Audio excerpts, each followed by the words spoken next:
After watching this video, you will be equipped with the right knowledge to know how you should train your abs or your core, how to progress everything, and you won't be getting confused anymore when you got a Mr. Olympia telling you to do a bunch of crunches every day, and then you got an elite powerlifter telling you that you should actually do heavy deadlifts. Because I've been there too, and it's really confusing and really annoying. But let's dive right into it so you are prepared and you know how to actually train your abs or your core correctly. So the first thing we have to know is, what are your goals? Because this will make this video totally impactful in a different way for somebody who wants to be a bodybuilder versus a power lifter versus someone with back pain. So you got three different parts to this. You got the first one, which is the looks, the aesthetics. Do you want to have a nice, pretty six-pack? Because if you do, then you want to train your abs. However, if you have like back pain, lower back pain, you have to train your core to help relieve or get rid of this pain. And then you would want to train your core. There is a difference between your abs and core, which I'll get into in a minute. And then the third section is performance. Maybe you want to be a strongman. Maybe you want to be a street lifter or a power lifter. You need a strong core so you don't snap your spine in half. So now let's talk about what your abs are. What are your abs? It's the little six-pack muscles, but more specifically, there's three major different parts, you could say. The rectus abdominis is the classic six-pack, right? It's going down here, right? And that what it does, that muscle is responsible for bringing your rib cage to your pelvis. So like this motion, like a sit-up. Now your obliques are they're next to the abs. It would be like obliques are like right here, and they're responsible for side to side movement. So a movement like this is your obliques, or like that. And you need to train your obliques because they give you a nice V taper. Now, the next muscle is called the transverse abdominis. I did not know about this until I started doing research, but basically, this muscle is what pulls your stomach in, you know? So if you're fat or you have a bit of a gut or you have a lot of skin because you used to be fat around your stomach, training this is very helpful, you know? It pulls the stomach in. It's what gives you the nice vacuum when you do like bodybuilding poses, like the stomach vacuum. I'm sure you know what I mean. And it's responsible for doing ab waves.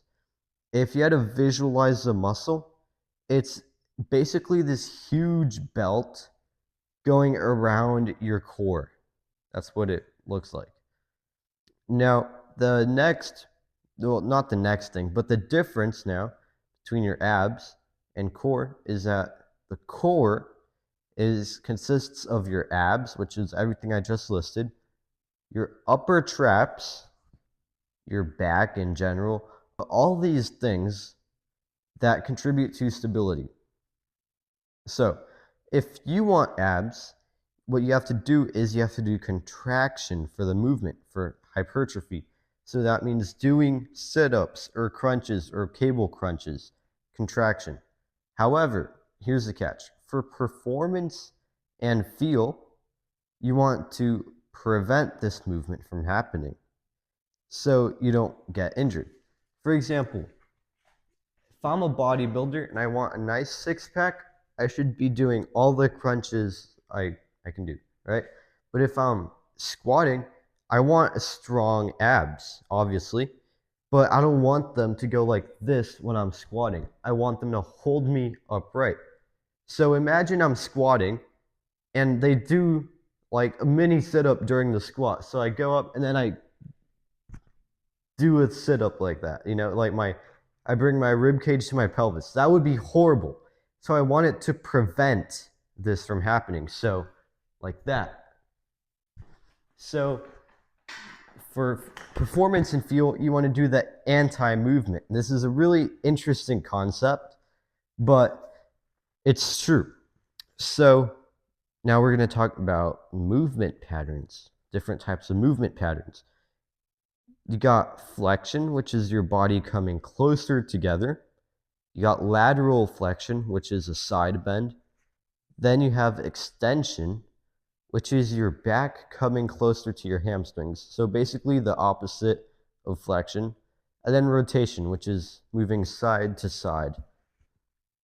It's pretty interesting. So by the way, this is an important note. It's typically best to train the movement than it is to train the muscle. Okay?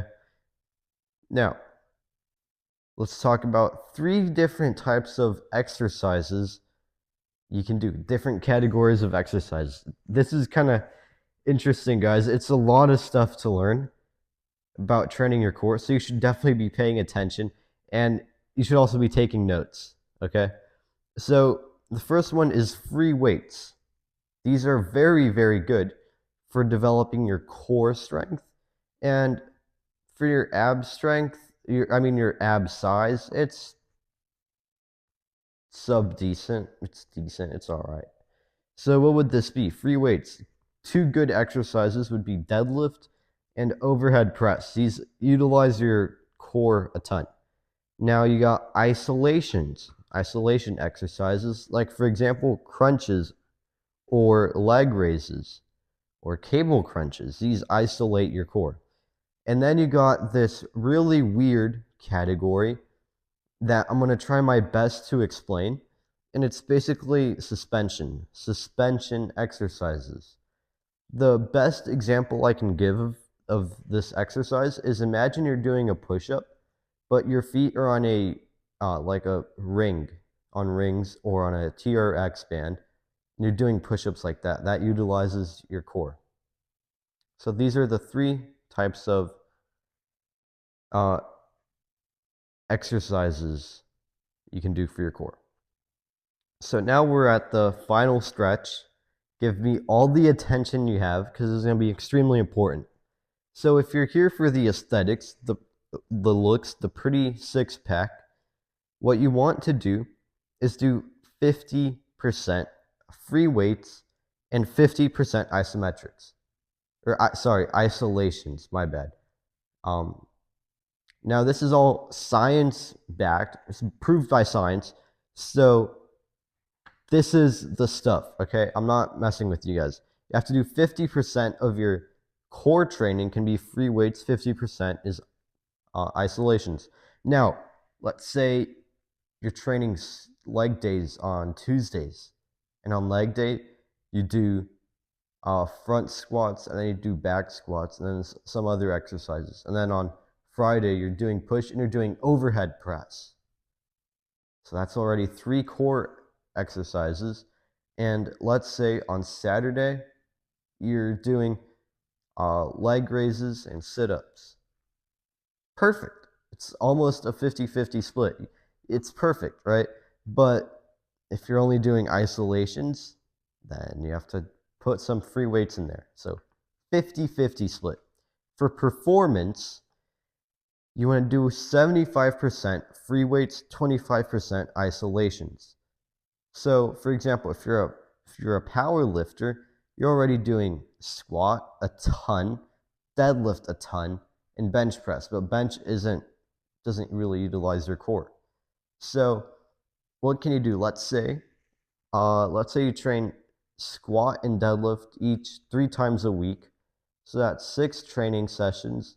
But you're doing a ton of that, right? So a little bit, maybe twice a week, you could do something like back extensions, which is your core, actually. You can do back extensions and like sit-ups or crunches. I don't like sit-ups that much. I prefer crunches. And when you do these, you want to do them 3 to 5 times a week, and you want to have 1 to 2 reps in reserve, core-wise. So if you're hitting legs and your legs are absolutely cooked or something, you're doing squats and your legs are in pain, they're burning, but your core is also burning, but you still have 1 or 2 more reps in reserve for your core before your core gives out, right? So you're grinding RP10 and your legs are burning up, right? It's crazy. And this is going to be your last rep. But if you had the leg strength to keep going for as long as you want, you would need to be able to have 1 to 2 reps in reserve before your core gives out. Because if you train your core to absolute failure on free weights, that's really dangerous because now your spine has zero protection. Same with isolations. If you're doing some heavy weighted cable crunches, weighted cable crunches with a lot of weight and you're going for like a 4 rep max or 5 rep max, do not go to absolute failure because you'll be extremely sore the next day. And then when you're doing something, your core could give out, because when you're walking or something like that, you're using 20 to 30% of your core strength. When you're doing something like picking up a heavy water bottle or sneezing, no, picking up water is like 50%. Sneezing is 100% core activation. So if you're super sore and I don't know, you pick up the heavy groceries, your back could be in danger. So don't go to complete failure on isolations ever for core. Never train your core to absolute maximal failure. Now, if you want to feel better, get rid of that back pain, whatever, make sure it never comes back. This is pretty interesting. You would think it's 75% free weights, but it's not. It's 15 to 20% free weights, 80 to 85% isolations. Basically, almost completely isolations and a bit of free weights. Why? So everybody's different. Everybody's got different back pain.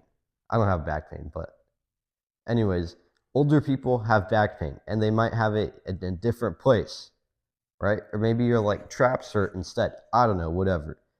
So do isolations specific to that pain.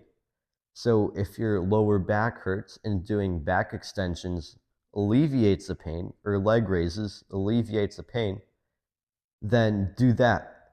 But if doing weighted cable crunches makes it hurt like crazy, don't do the cable crunches.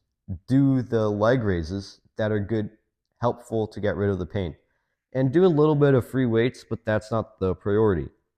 Now, here's the thing, for feeling better, you can basically train daily if you wanted to, because the goal is to get rid of or soothe the pain, like make it go away, or get rid of, you get what I'm saying. So it's best to train it daily so you don't have the pain, but you can train it twice a week, 3, 4, 5, 6, 7 days a week. Keep this in mind whenever you're researching the optimal workout routine for your core. Keep this in mind because you might be trying to get a stronger core for your deadlifts, but the guy telling you might be a bodybuilder, okay? So I hope this helped you guys out. Maybe it made things more clear, made more sense of it. And if you have any questions, ask me in the comments and I'll probably be able to answer them. All right, bye.